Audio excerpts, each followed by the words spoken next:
세계 1위가 가장 많은 나라는 어디일까요? 미국이라고 생각하셨나요? 중국이라고 예측하셨나요? 아닙니다. 세계은행이 발표했습니다. 전 세계 개발도상국 정책 위반자들의 필독서로 지정한 나라, 중진국 함정을 스스로 빠져나온 유일한 나라, 성장 슈퍼스타 대한민국이었어요.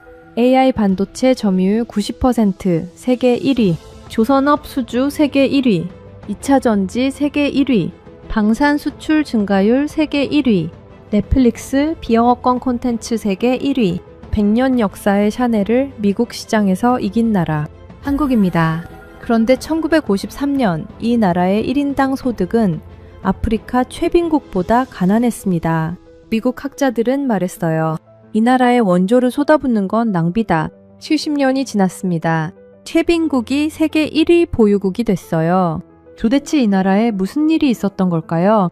지금 공개됩니다. 한국 최고라고 댓글을 남겨주세요. 여러분의 구독과 좋아요는 아주 큰 힘이 됩니다. 편집장 톰이 이 취재를 처음 제안했을 때 저는 웃었습니다. 한국? 세계 1위가 가장 많은 나라가 한국이라고? 톰이 보고서를 내밀었어요. 세계은행 최신 자료였습니다. 웃지 말고 읽어봐, 살아. 읽었습니다. 그리고 웃음이 멎었어요. 믿을 수 없습니다. 2026년 1월 워싱턴 세계은행 본부 수석 이코노미스트가 모니터 앞에서 얼어붙었다는 내용이 보고서 첫 페이지에 있었습니다. 108개국 데이터 분석 결과 중진국 함정을 스스로 빠져나온 나라가 단 하나였다고요. 대한민국. 나는 그 나라로 향하는 비행기에 올랐습니다. 제 이름은 사라 베넷입니다. CNN 경제부 시니어 기자로 40년을 일했어요. 1987년 블랙먼데이 금융위기를 취재했고 2008년 리먼 브라더스 파산 현장에 있었습니다. 남미 외채 위기, 아시아 금융위기, 유럽 재정위기. 숫자는 거짓말하지 않는다는 신념으로 살아왔죠. 은퇴 전 마지막 특집이었습니다. 세계 1위가 가장 많은 나라는 어디인가? 솔직히 큰 기대는 없었어요. 아시아 국가들의 통계 과장은 여러 번 봐왔거든요. 서울 도심 호텔방, 첫날 밤. 벽에는 출력한 데이터표를 붙였습니다. 취재 노트를 펼쳤어요. 그리고 숫자 하나와 마주했습니다. 1953년 이 나라의 1인당 소득. 67달러. 다시 봤습니다. 오타인가 싶어서요. 오타가 아니었어요. 당시 가나가 175달러였습니다. 필리핀이 257달러였어요. 아프리카 최빈국보다 한국이 더 가난했던 겁니다. 전쟁으로 모든 것이 잿더미가 된 나라였어요. 공장도 없었습니다. 도로도 없었어요. 서울 한복판에 전기가 들어오지 않는 집들이 즐비했습니다. 나무도 없어서 산이 민둥산이었다고 했어요. 겨울에 땔감이 없으니까 산의 나무를 베어버린 겁니다. 석유 한 방울 나지 않고 철광석도 없고 구리도 없었습니다. 자료를 더 뒤졌습니다. 미국 국무부 1950년대 보고서가 나왔어요.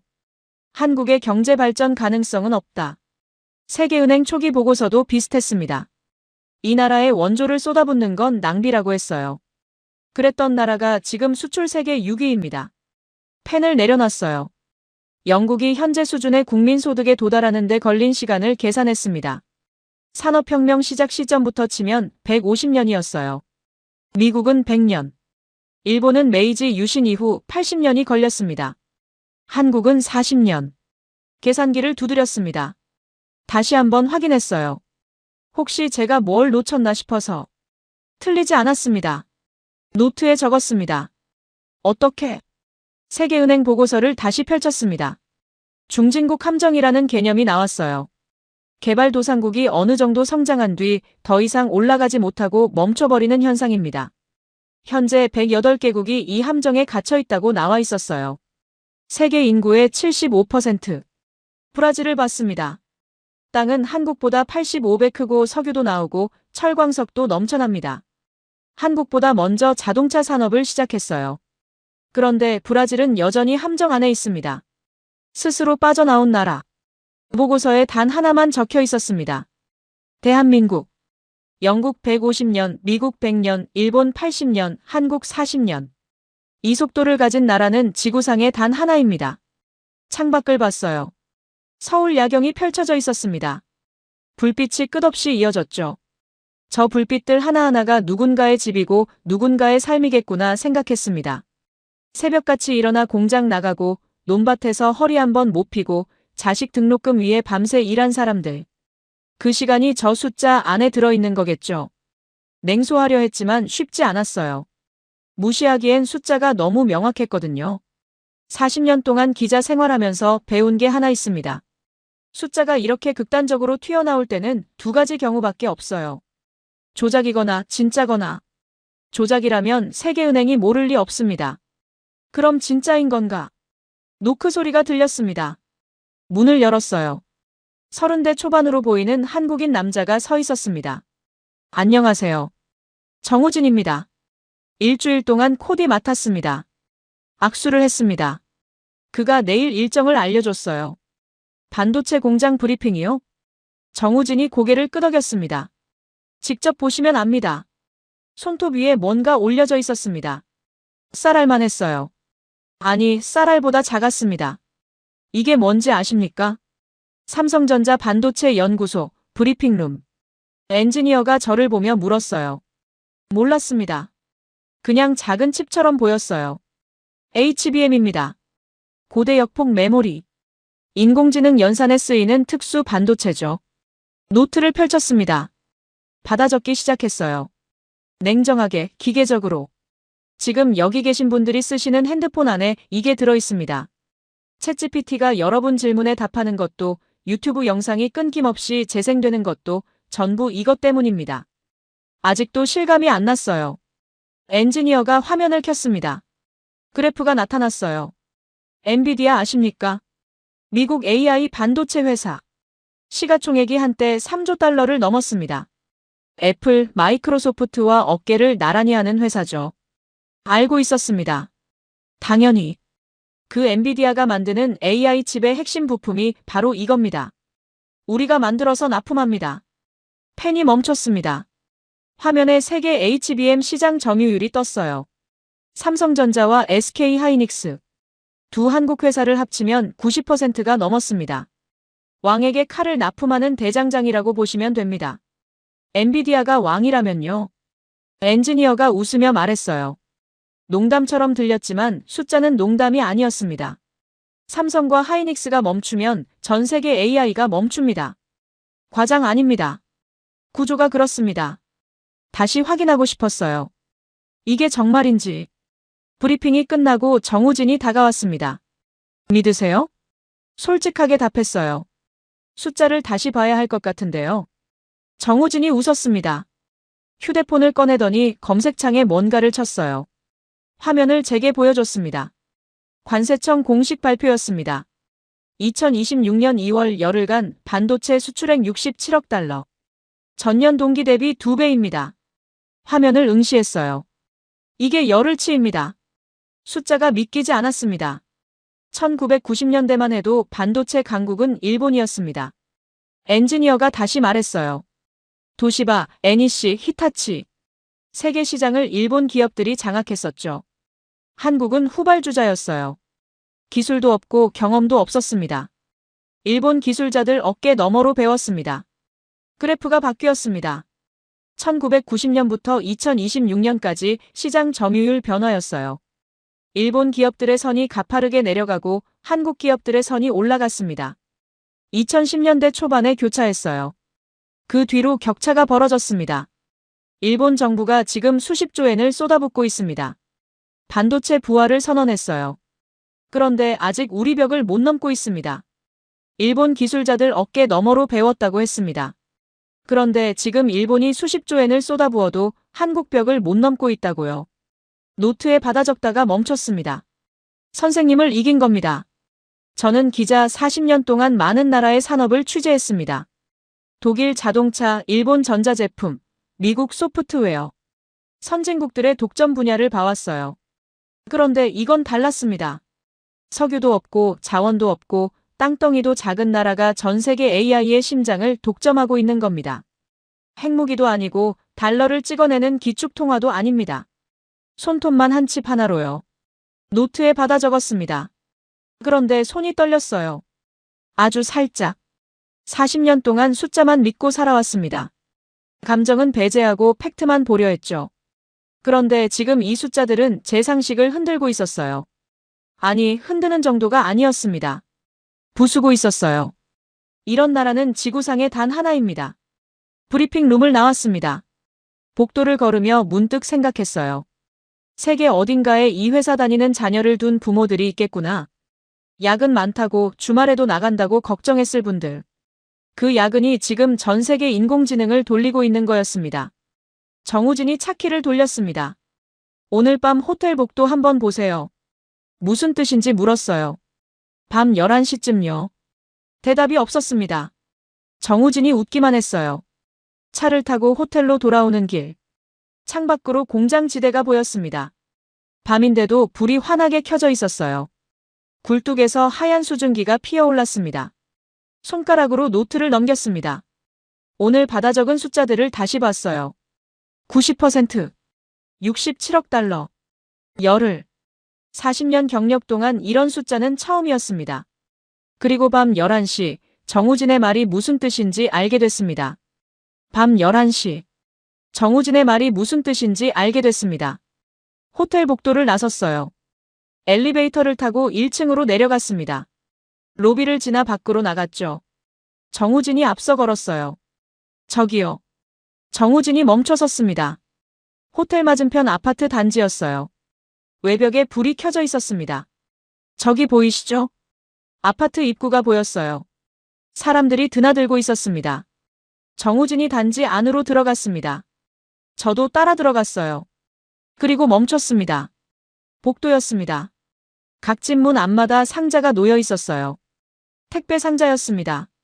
많게는 3개, 4개씩. 이 시간에요? 정우진이 고개를 끄덕였습니다. 어제 저녁에 시킨 것들이에요. 이해가 안 됐어요. 어제 저녁이요?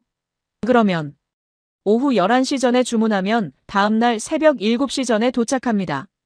전국 어디든요. 상자들을 봤습니다. 화장품, 생활용품, 책, 옷. 종류도 다양했어요. 배송기사님들이 새벽에 오십니다. 문 앞에 두고 가시죠.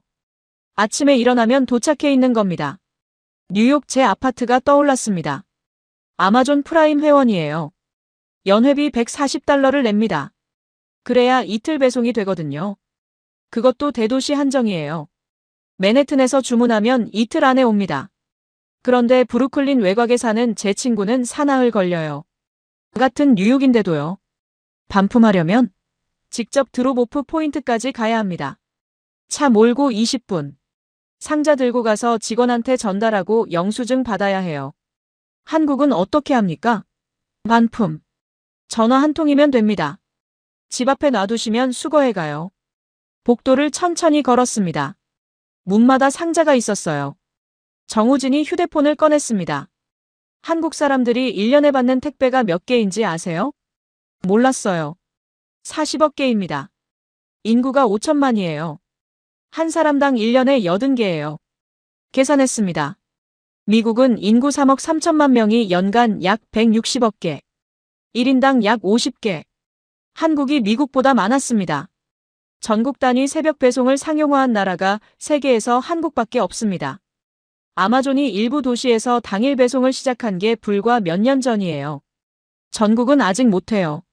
미국은 세계 최대 전자상거래 시장입니다. 아마존 본사가 있는 나라예요. 그런데 그 미국도 전국 단위 새벽 배송은 못 만들었습니다. 한국은 만들었어요. 호텔로 돌아왔습니다. 방에 들어와 노트를 펼쳤어요. 받아 적었습니다. 세계 최초, 세계 유일, 그리고 처음으로 느낌표를 썼습니다. 펜 끝에 힘이 들어갔어요. 느낌표를 하나 더 찍었습니다. 40년 동안 숫자만 받아 적었습니다. 감정은 빼고요. 그런데 지금 제 손이 느낌표를 찍고 있었어요. 반도체 브리핑 때 손이 떨렸습니다. 노트에 느낌표를 쓴 건 지금이에요. 뭔가 바뀌고 있었습니다. 제 안에서 노트에 적었습니다. 미국도 못 만든 것을 한국은 이미 쓰고 있다. 이런 나라는 지구상에 단 하나입니다. 창밖을 봤어요. 밤인데도 도로에 차들이 움직이고 있었습니다. 저 차들 중 몇 대는 택배 트럭이겠죠. 지금 이 순간에도 누군가의 주문을 싣고 달리고 있을 겁니다. 촘촘한 도로망, 전국을 연결하는 물류망, 밤새 달리는 트럭들. 이게 하루아침에 생긴 게 아니겠죠. 수십 년 동안 누군가들이 쌓아온 겁니다. 새벽같이 나가서 밤늦게 들어오시던 분들. 그분들이 깔아놓은 길 위에서 이 나라 사람들은 밤 11시에 주문하고 아침에 받습니다. 노트를 덮었습니다. 다음 날 아침 정우진이 차키를 돌렸습니다. 오늘은 어디 갑니까? 넷플릭스 한국 콘텐츠 팀이요. 가는 곳을 묻지 않았습니다. 어차피 이 나라에서 뭘 보든 예상을 뒤엎을 테니까요. 이미 3번 틀렸으니까요. 넷플릭스 한국 콘텐츠 팀 사무실이었습니다. 벽에 큰 세계 지도가 걸려 있었어요. 그런데 이상했습니다. 지도 전체가 거의 빨갛게 칠해져 있었어요. 뭡니까 저건? 한국 드라마 시청 국가들입니다. 거의 전 세계였어요. 미국, 유럽, 남미, 아프리카, 중동. 빨갛지 않은 곳을 찾기가 더 어려웠습니다. 담당자가 화면을 켰습니다. 그래프가 나타났어요. 오징어 게임 시즌2와 시즌3 누적 시청 수입니다. 3억 3천만 회를 넘었어요. 비영어권 드라마 역대 1위입니다. 펜을 들었습니다. 받아 적기 시작했어요. 자막을 읽으면서 봤다는 겁니까? 네. 한국어를 모르는 사람들이 자막을 읽으면서 봤습니다. 그런데도 전 세계에서 가장 많이 본 외국어 드라마가 됐어요. 헐리우드 영화는 영어로 만들어집니다. 전 세계 사람들이 영어를 배우니까요. 언어 장벽이 낮죠. 그런데 한국 드라마는 한국어로 만들어집니다. 자막 없이는 볼 수 없어요. 그런데도 3억 3천만 명이 봤다는 겁니까? 2025년 한 해 동안 넷플릭스 글로벌 탑10에 이름 올린 한국 드라마가 몇 편인지 아십니까? 몰랐습니다. 17편입니다. 전 세계 콘텐츠가 다 올라와 있는 넷플릭스에서요. 한국 드라마가 그중 17편이나 탑10에 들어갔다고요. 화면이 바뀌었습니다. 음악도 마찬가지입니다. 2023년 전 세계 음반 판매량 1위가 세븐틴이었어요. 2위가 스트레이키즈였고요. 고개를 들었습니다. 테일러 스위프트는요? 밀렸습니다. 테일러 스위프트, 비욘세. 미국 슈퍼스타들을 제치고 한국 아이돌이 1위와 2위를 차지했다는 겁니다. 담당자가 계속 말했어요. 2020년 기생충이 아카데미 작품상을 받았습니다. 비영어권 영화 최초였죠. 2025년엔 미국 타임즈가 최고의 드라마 1위로 폭삭 소아수다를 선정했어요.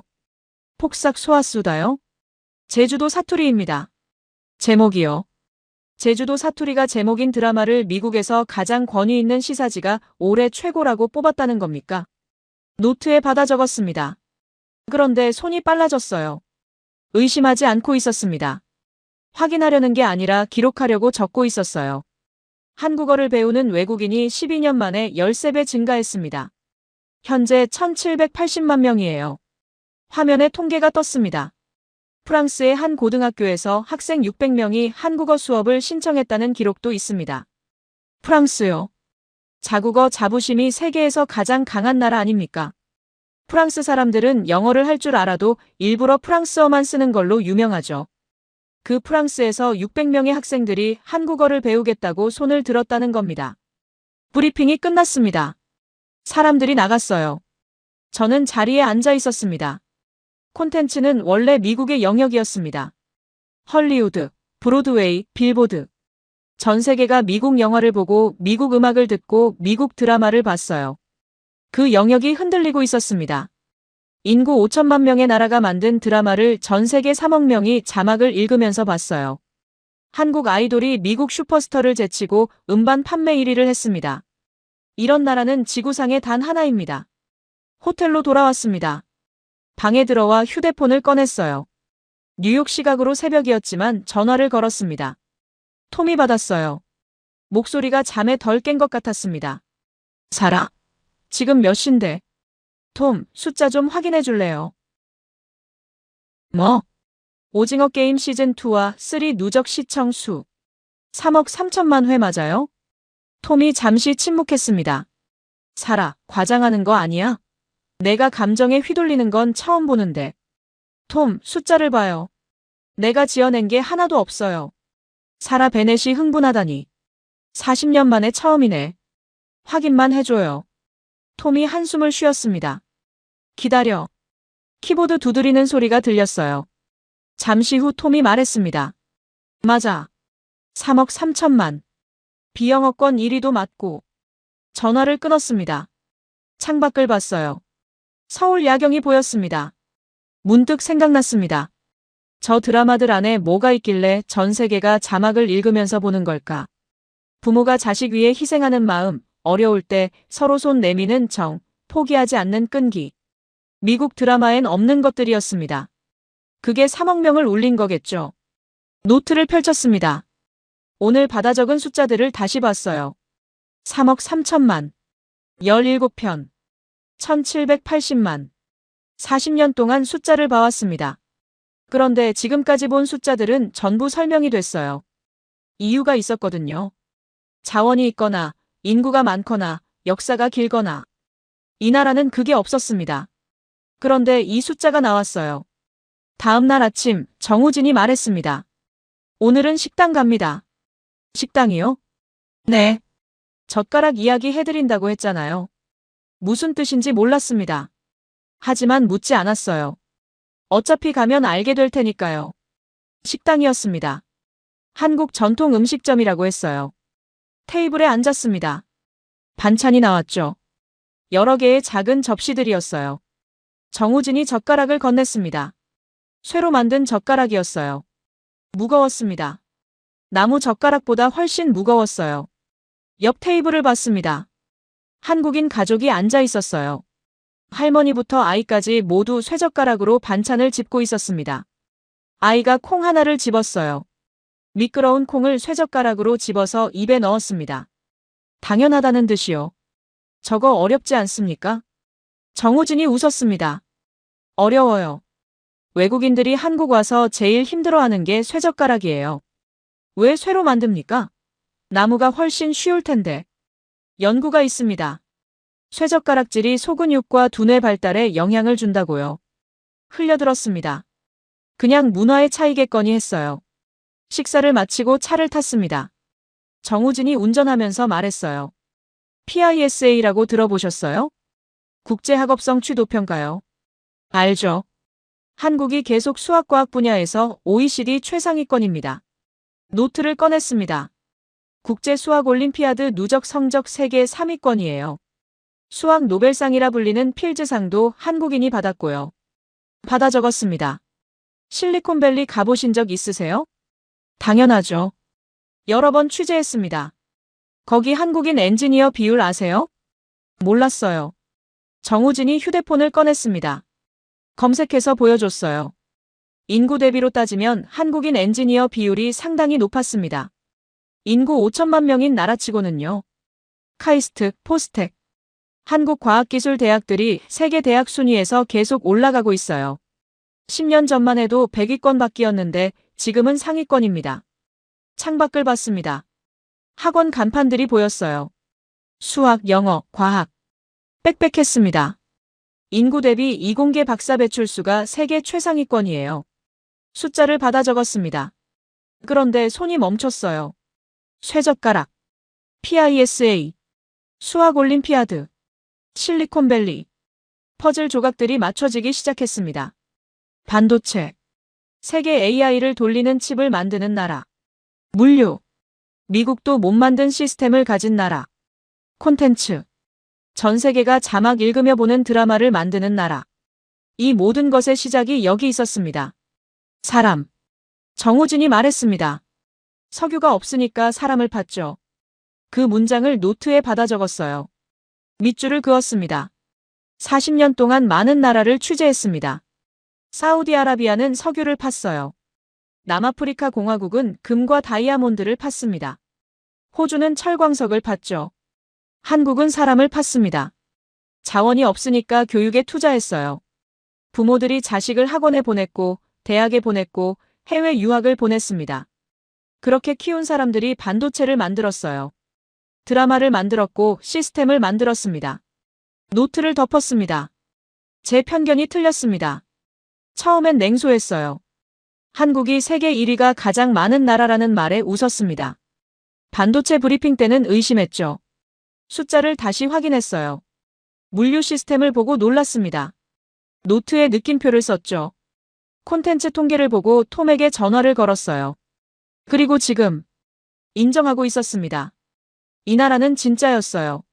석유도 없고 자원도 없고 땅덩이도 작은 나라가 사람을 자원으로 만들었습니다. 그리고 그 사람들이 세계를 바꾸고 있었어요. 창밖에 학원 간판들이 다시 보였습니다. 손자 학원 보내느라 새벽에 깨우셨던 분들이 있겠죠. 등록금 때문에 허리 2번 못 피셨던 분들도 계셨을 겁니다. 그 교육열이 지금 실리콘밸리를 움직이고 세계 수학 올림피아드 시상대에 태극기를 올리고 있는 거였어요. 이런 나라는 지구상에 단 하나입니다. 정우진이 차를 세웠습니다. 내일은 시장 가시죠. 시장이요? 네. 편의점도 들르고요. 또 무슨 걸 보여줄 건지 몰랐습니다. 하지만 이제 알았어요. 뭘 보여주든 제 예상을 뒤엎을 거라는 것. 이미 4번 틀렸으니까요. 편의점이었습니다. 문을 열고 들어갔어요. 그리고 멈췄습니다. 사람들로 가득했어요. 그런데 한국어가 들리지 않았습니다. 영어, 중국어, 일본어, 프랑스어. 여기저기서 외국어가 들렸어요. 쇼핑 바구니를 든 젊은 여성이 과자 코너에서 상자를 집어들었습니다. 하나, 둘, 셋.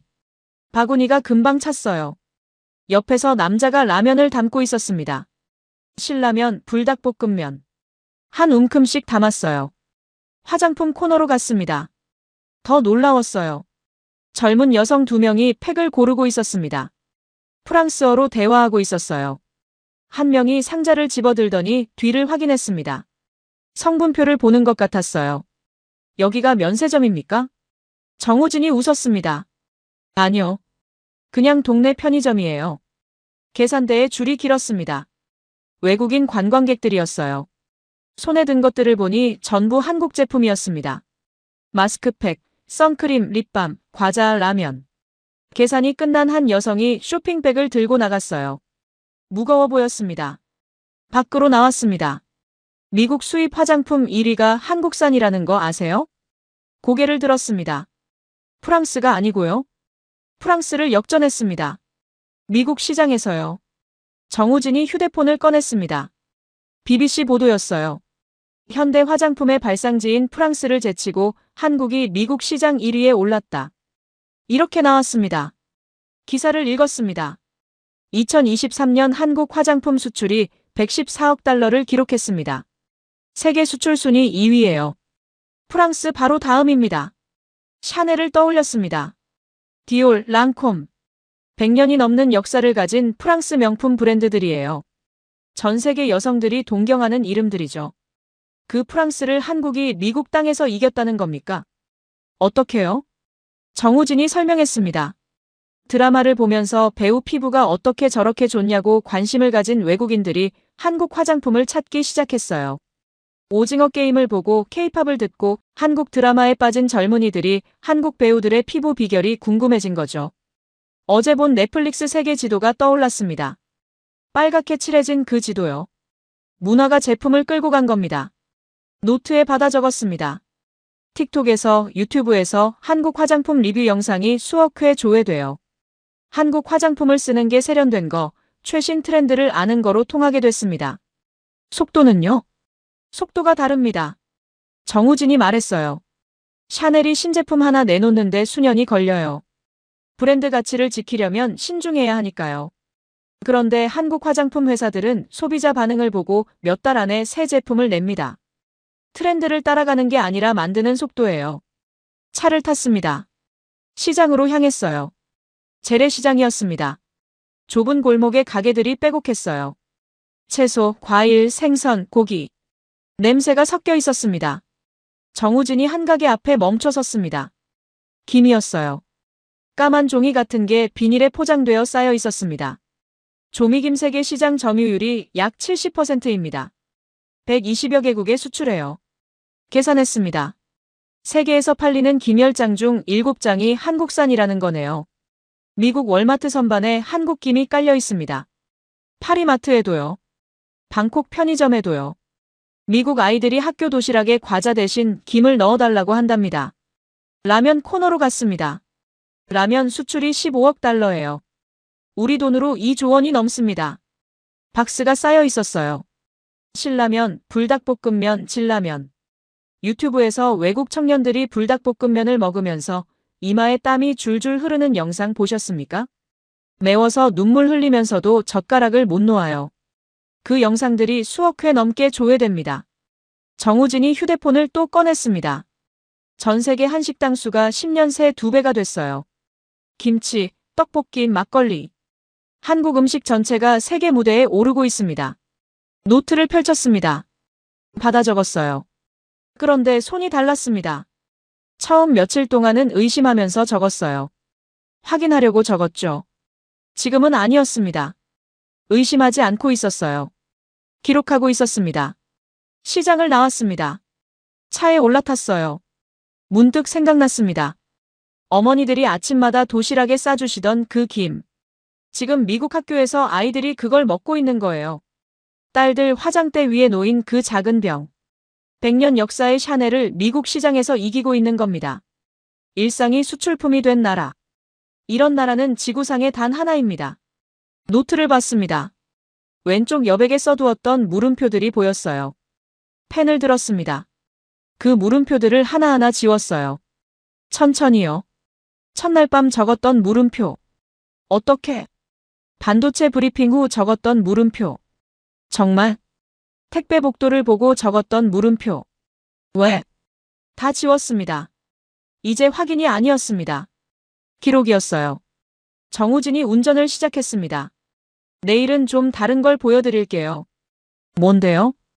이 나라가 총을 파는 나라가 됐거든요. 총이요? 전쟁으로 모든 것을 잃었던 나라가 이제 무기를 판다는 겁니까? 노트를 덮었습니다.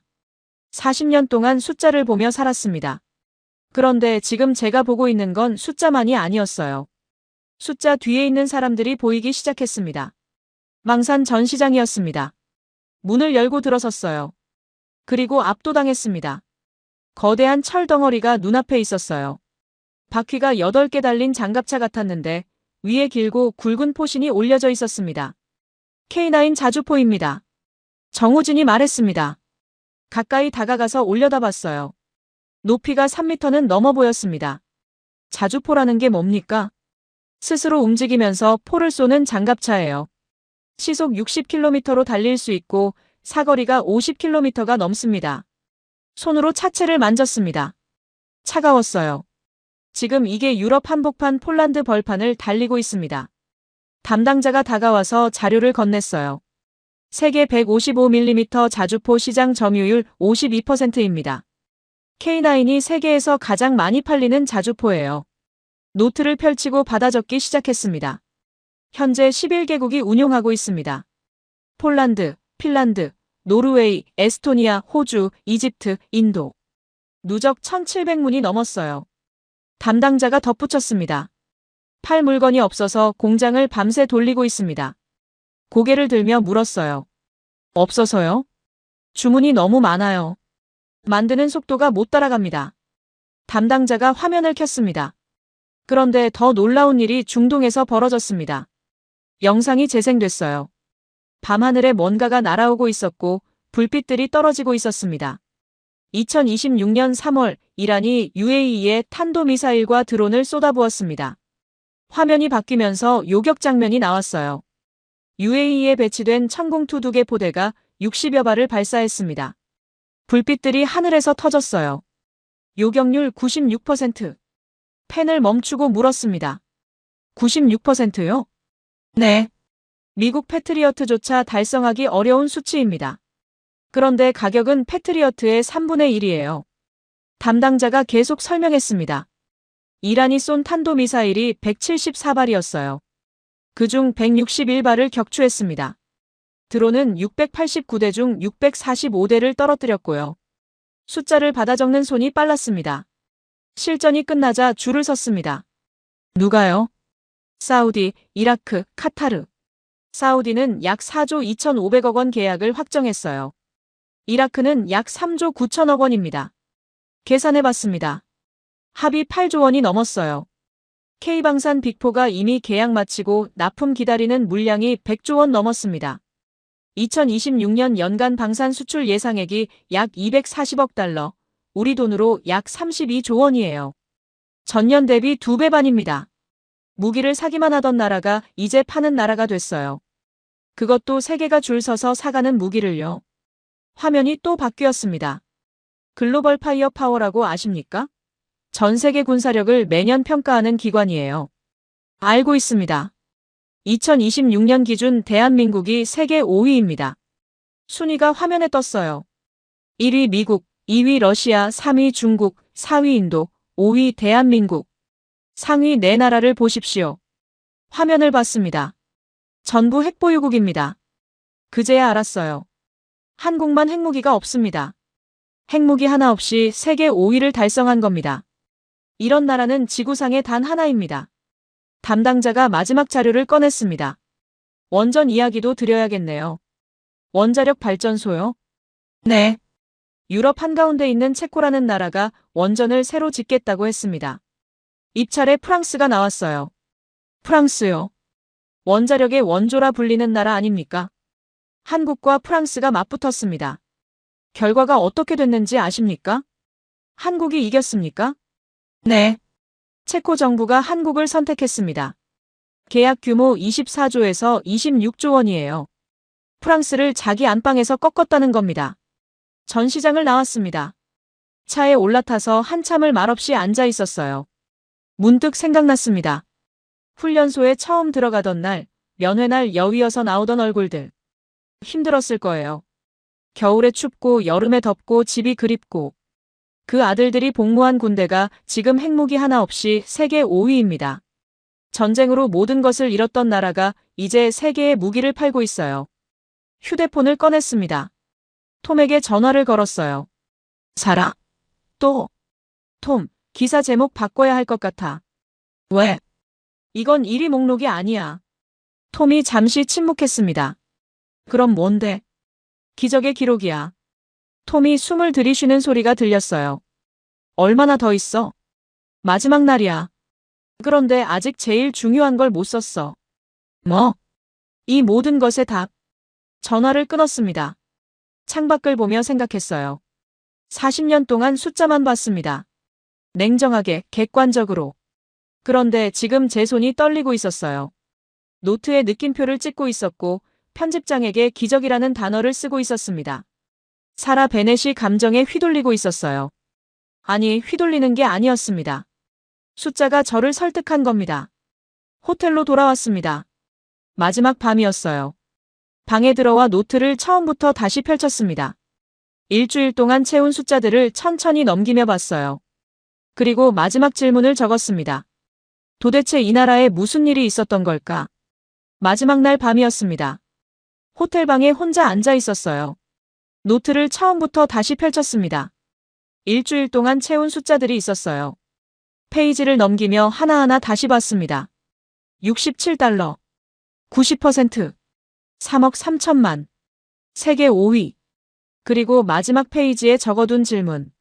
도대체 이 나라에 무슨 일이 있었던 걸까? 노트북을 열었습니다. 자료를 뒤지기 시작했어요. 그리고 1997년 기록을 찾았습니다. IMF 외환위기. 나라가 부도 직전까지 갔던 사건이었어요. 저도 그때 취재했습니다. 뉴욕에서 본 한국 경제 붕괴 뉴스들. 금융 전문가들은 모두 말했어요. 한국은 끝났다고.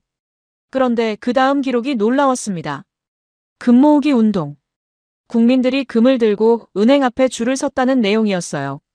결혼반지, 돌반지, 어머니가 평생 끼고 다니시던 금반지. 참여 인원 350만 명. 모인 금 225톤. 사진이 있었습니다. 은행 앞에 줄 선 사람들. 손에 든 작은 봉투들. 그 안에 금반지가 들어있었을 거예요. 펜을 들었다가 내려놨습니다. 다시 들었다가 또 내려놨어요. 40년 동안 숫자만 봤습니다. 냉정하게요. 그런데 지금 이 사진 앞에서 숫자가 보이지 않았어요. 사람들이 보였습니다. 나라가 어려울 때 자기가 가진 것을 내어놓은 사람들. 평생 끼고 다니던 반지를 뺏어 들고 나온 사람들. 어느 나라가 이런 일을 할 수 있겠습니까? 자료를 더 찾았습니다. 한국은 IMF를 불과 3년 만에 조기 졸업했어요. 예상보다 훨씬 빠른 시간이었습니다. 세계은행도 놀랐다는 기록이 있었어요. 위기가 이 나라를 더 강하게 만들었습니다. 노트를 다시 펼쳤습니다. 첫 페이지로 돌아갔어요. 첫날 밤 적었던 그 문장들. 영국 150년, 미국 100년, 일본 80년, 한국 40년. 그 40년의 정체가 여기 있었습니다. 새벽같이 일어나 논밭에 나가 허리 한번 못 피신 분들. 쇳물 냄새 맡으며 용접 불꽃 튀기던 분들. 자녀 등록금 위해 밤새 일하신 분들. 나라가 어려울 때 금반지 뺏어 들고 나오신 분들. 그분들이 이 나라를 여기까지 데려온 겁니다. 그 주인공이 지금 이 영상을 보고 계신 여러분입니다. 노트북에 손을 올렸습니다. 마지막 기사를 쓸 시간이었어요. 40년 경력의 마지막 기사. 타이핑을 시작했습니다. 나는 40년 동안 세계 경제를 취재했다. 금융위기, 산업붕괴, 기업 스캔들. 숫자는 거짓말하지 않는다는 신념으로 살아왔다. 손을 멈췄습니다. 다음 문장을 생각했어요. 그런데 가장 놀라운 나라는 내가 마지막으로 간 나라였다. 계속 썼습니다. 1953년 1인당 소득 67달러. 아프리카 최빈국보다 가난했던 나라. 전쟁으로 모든 것이 잿더미가 된 나라. 석유도 자원도 없던 나라. 지금 수출 세계 6위다. 전 세계 AI가 한국산 반도체 위에서 돌아간다. 3억 명이 한국 드라마를 자막 보며 운다. 프랑스를 제치고 미국 화장품 시장 1위에 올랐다. 핵무기 없이 군사력 세계 5위다. 그리고 1997년 나라가 무너질 뻔했을 때 350만 명이 금반지를 들고 은행 앞에 줄을 섰다. 타이핑을 멈췄습니다. 세계은행 보고서를 다시 열었어요. 마지막 문장을 찾았습니다. 한국의 도약은 단순한 경제성장이 아니라 국가의 운명을 바꾼 사건이다. 그 문장을 기사에 옮겨 적었습니다. 그리고 마지막 문장을 썼어요. 그 사건의 주인공이 누구냐고. 지금 이 기사를 읽고 있는 당신이다. 대한민국 국민이다. 노트북을 덮었습니다. 창밖을 봤어요. 서울 야경이 마지막으로 보였습니다. 내일이면 뉴욕으로 돌아갑니다. 은퇴하고요. 40년 경력이 끝나는 겁니다. 그런데 후회는 없었어요. 마지막 취재를 이 나라에서 할 수 있어서 다행이었습니다. 노트를 덮었습니다. 가방에 넣었어요. 침대에 누웠습니다. 40년 동안 숫자만 믿고 살았어요. 그런데 이번 일주일 동안 배운 게 있습니다. 숫자 뒤에는 항상 사람이 있다는 것. 그리고 어떤 숫자는 기적으로만 설명할 수 있다는 것.